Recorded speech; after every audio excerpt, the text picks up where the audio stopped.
Sebelum lanjut, seperti biasa, Mimin mau ucapkan terima kasih buat orang baik yang udah nyawer. Kali ini kembali lagi dari Tawes Ponco, pesan thank you. Buat orang baik yang udah nyawer, Mimin mau ucapkan terima kasih banyak. Semoga semakin bertambah rezekinya, panjang umur, dan sehat selalu. Kita lanjutkan ke intronya, isi kewir. Kembali lagi bersama channel kita semua. Jika Anda suka, jangan lupa komen, like dan subscribe, serta juga bila Anda berkenan. Aktifin subtitlenya supaya ada tulisan teksnya. Kita langsung ke ceritanya. Perintah Kaisar Naga. Bab 47904792. Nah, kalian semua memperhatikan keselamatan di negeri tanpa ilusi. Jika ada sesuatu yang salah, saya akan memberitahu Anda.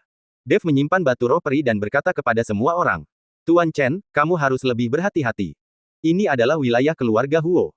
Anda membunuh Forel, jadi keluarga Huo pasti tidak akan menyerah. Alasan mengapa keluarga Huo belum bergerak adalah karena mereka mungkin sedang menunggu tangga ke langit muncul. Penguasa istana ke-10 menasihati Dev. Saya tahu. Dev mengangguk.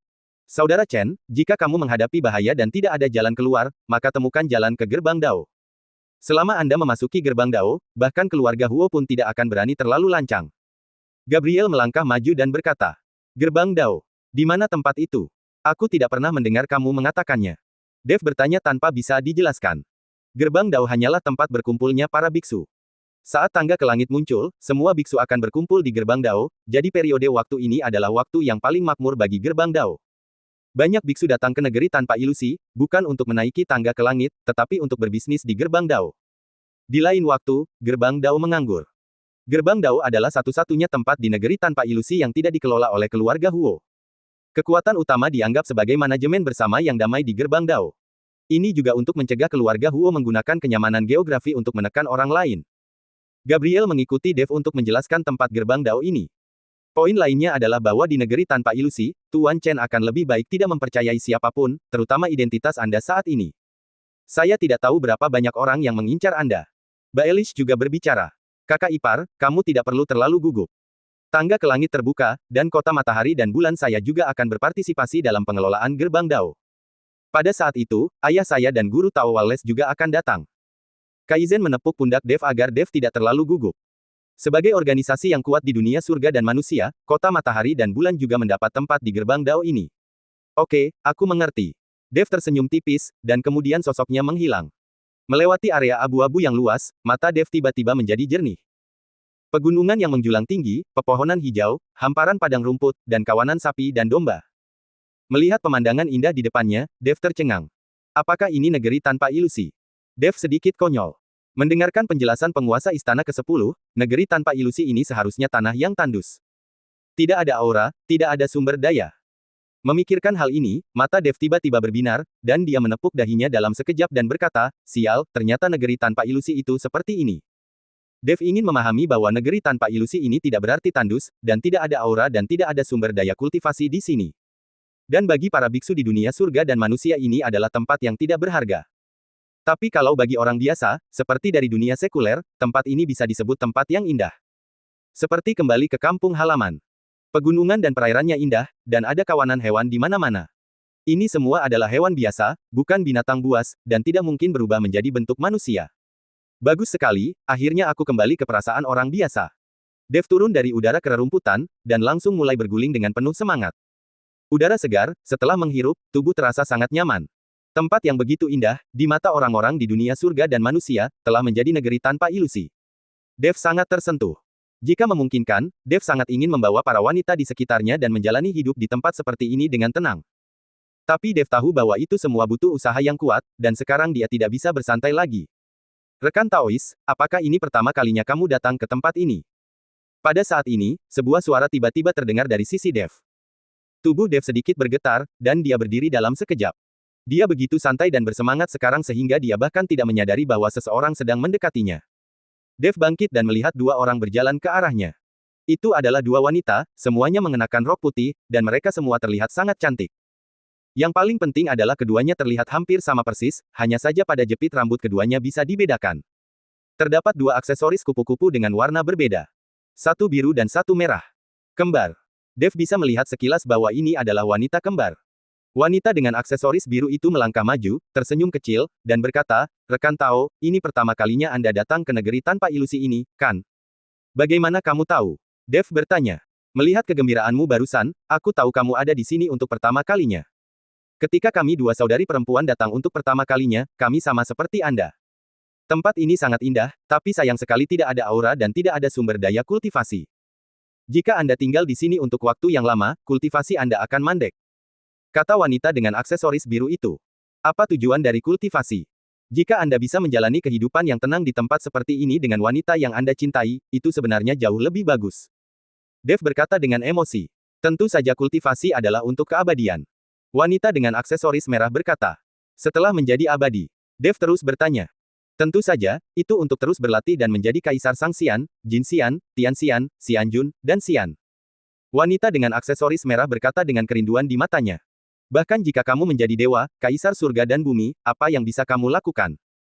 Melihat ribuan bintang setiap hari, hidup sendiri, hidup selama ribuan tahun, ratusan juta tahun, atau bahkan hidup yang kekal?" Dev bertanya. Ini. Wanita dengan aksesoris merah itu tercengang. Dia sepertinya tidak pernah mempertimbangkan masalah ini. Dalam kognisinya, yaitu, dia hanya ingin berkultivasi dan berkultivasi menuju tingkat yang lebih tinggi.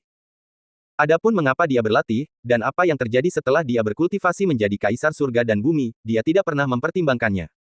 Dev tiba-tiba bertanya hari ini, yang membuat wanita dengan aksesoris merah itu sedikit bingung.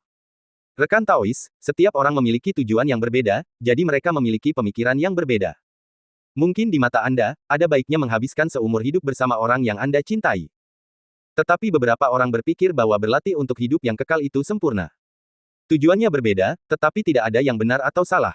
Mari kita tidak membahas ini lagi. Rekan Taois, karena kamu telah datang ke negeri tanpa ilusi, kamu pasti bergegas ke tangga ke langit, kan?" Wanita dengan aksesoris biru menyela topik Dev dan berkata. Jika terus membahas hal ini, dia takut otak saudarinya akan meledak. "Ya, aku ingin bergegas ke tangga ke langit." Dev mengangguk. "Untuk seorang biksu kecil tingkat 3 alam Mahayana sepertimu, sebenarnya tidak banyak orang yang berani memasuki negeri tanpa ilusi, dan tidak satupun dari mereka yang berani menaiki tangga ke langit. Anda dapat dianggap sebagai biksu paling berani yang pernah saya lihat selama bertahun-tahun, dan Anda berani menaiki tangga ke langit dengan kekuatan tingkat 3 alam Mahayana Anda. Keberanianmu sangat mengagumkan." Wanita dengan aksesoris biru memuji Dev dan terus mengacungkan acungan jempol. Mendengarkan pujian dari wanita aksesoris biru, Dev mulai waspada. Tidak ada yang bisa dirayu, baik pemerkosaan atau pencurian. "Apakah kamu punya sesuatu untuk ditanyakan padaku?" Dev bertanya dengan waspada. "Tidak, tidak." Wanita aksesoris biru itu menggelengkan kepalanya, "Saya hanya mengagumi keberanian rekan Taois, tetapi di negeri tanpa ilusi ini, jika Anda ingin menaiki tangga ke langit, Anda tidak bisa hanya mengandalkan keberanian. Yang paling berbahaya di sini bukan untuk menaiki tangga ke langit. Hal yang paling berbahaya adalah para biksu yang memasuki negeri tanpa ilusi ini. Ketika mereka melihat wilayah Anda sangat rendah, mereka akan membunuh Anda kapan saja. Kamu harus menyembunyikan auramu agar orang lain tidak bisa melihat kekuatanmu yang sebenarnya. Dalam hal ini, orang-orang itu tidak akan berani melakukan sesuatu kepada Anda dengan mudah, dan Anda dapat berjalan dengan bebas di negeri tanpa ilusi ini. Sembunyikan aura, ini." Dev baru saja akan bertanya, tetapi wanita dengan aksesori biru menyela Dev dan berkata, "Saya tahu, Anda pasti tidak memiliki mantra menyembunyikan aura, tetapi tidak masalah, saya memiliki rune tersembunyi di sini, Anda hanya perlu memakai rune ini di tubuh Anda bisa menyembunyikan aura di tubuh Anda, orang lain tidak bisa mendeteksi kekuatanmu." Wanita aksesoris biru itu mengeluarkan sebuah rune dan mengguncangnya ke arah Dev dan berkata. Setelah melihat ini, Dev tiba-tiba tertawa. Dia sekarang mengerti mengapa wanita ini baru saja memuji dirinya sendiri. Ternyata dia akan menjual jimat menyembunyikan aura untuk dirinya sendiri. "Kamu memberiku jimat ini tanpa bayaran?"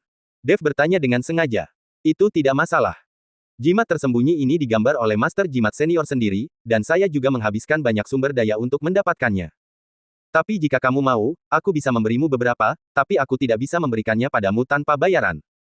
Jika orang lain menginginkannya, saya tidak akan memberikannya meskipun orang itu menghabiskan banyak sumber daya. Saya pikir Anda memiliki alis yang indah dan mata yang bagus. Itu sebabnya saya akan memberi Anda beberapa." Wanita aksesoris biru berkata. "Saudari, kita tidak memiliki banyak rune lagi. Bagaimana Anda bisa memberikannya kepada orang lain? Ini dilukis oleh Master Rune yang kita undang dengan harga mahal. Kamu mengeluarkannya, apalagi yang bisa kita gunakan?" Wanita dengan aksesoris merah buru-buru menghentikannya. "Saudari, saya pikir tingkat kekuatan rekan Taois ini terlalu rendah, dan saya tidak tahan dia disakiti, jadi biarkan dia memilikinya." Wanita aksesoris biru berkata. Aku tidak bisa membiarkannya. Wanita aksesoris merah itu mencoba yang terbaik untuk menghentikannya. Dev menyaksikan mereka berdua tampil keras dan tertawa tanpa sadar. Bagaimana bisa ada trik penipuan seperti itu di dunia surga dan manusia? Karena hal itu sangat penting bagimu, maka aku tidak menginginkannya. Anda tidak bisa mempermalukan saudara perempuan Anda. Dev memutuskan untuk menggoda saudara kembar itu, dan berbalik dan pergi setelah berbicara. Pada saat ini, saudara kembar tercengang. Awalnya, mereka ingin bersandiwara di depan Dev agar mereka bisa menjual jimat tersembunyi ini dengan harga mahal. Tapi sekarang Dev benar-benar menoleh dan pergi. Hei hei. Wanita aksesoris biru itu menyusul Dev, rekan Taois, jangan pergi, adikku bodoh, bagaimana kalau aku memberimu jimat tersembunyi ini dengan harga lebih murah? Berapa harganya? Dev bertanya. Bagaimana dengan 10.000 batu roh peri? Wanita biru itu berkata. 10.000 batu roh peri. Dev terkejut, hanya jimat yang rusak, apakah itu bernilai 10.000 batu roh peri? Mengapa kamu tidak? Rekan Taois, jika menurutmu itu terlalu mahal, kita bisa mendiskusikannya. Wanita aksesoris biru itu tersenyum. Tidak, tidak mau. Kata Dev, hendak berbalik dan pergi. Tapi sebelum dia bisa berbalik, wanita merah itu mengarahkan pedangnya langsung ke Dev. Karena saudaraku bertanya, kamu harus patuh melakukannya, jika tidak, jangan salahkan aku karena bersikap kasar. Wanita aksesoris merah itu meledak dengan aura puncak 9 alam Mahayana. Apakah Anda membeli dengan susah payah dan menjual dengan susah payah juga? Dev berkata sambil tersenyum. Ya, kami bersaudari bukanlah orang yang tidak masuk akal. Batu roh peri Anda membeli jimat tersembunyi kami. Ini kesepakatan. Jika aku bertemu orang lain, aku akan membunuhmu dengan pedang dan merampas barang-barang. Wanita aksesoris biru itu juga berbicara. Untuk pertama kalinya, saya mendengar bahwa saya dipaksa untuk membeli dengan harga begitu tinggi. Saya memiliki batu roh peri, tetapi saya tidak akan membeli jimat tersembunyi Anda. Dev tersenyum acuh tak acuh. Nak, apakah kamu tidak takut mati? Wanita aksesoris biru itu mengerutkan kening. Aku takut mati, tapi kalian berdua tidak bisa membunuhku. Dev berkata. Cih, kamu hanyalah seorang biksu tingkat 3 alam Mahayana, dan kamu berani mengatakan hal-hal sebesar itu. Tak perlu dikatakan, tidak perlu kami berdua, aku sendirian bisa mengirimmu ke barat dengan satu pedang. Wanita aksesoris merah itu mendengus dingin. Benarkah? Kamu tidak percaya, mengapa kamu tidak mencoba? Dev memberi isyarat kepada aksesoris wanita merah itu dengan nada provokatif. Mencari kematian. Setelah wanita aksesoris merah itu selesai berbicara, dia hendak menebas Dev dengan pedang. Berhenti, kalian berdua pergi dari sini, orang ini milikku. Disertai dengan raungan, seorang pemuda yang mengenakan jubah brokat, liontin batu giok yang diikatkan di pinggangnya, dan kipas lipat di tangannya datang. Di belakang pemuda itu, ada dua biksu yang tampak dingin. Bersambung.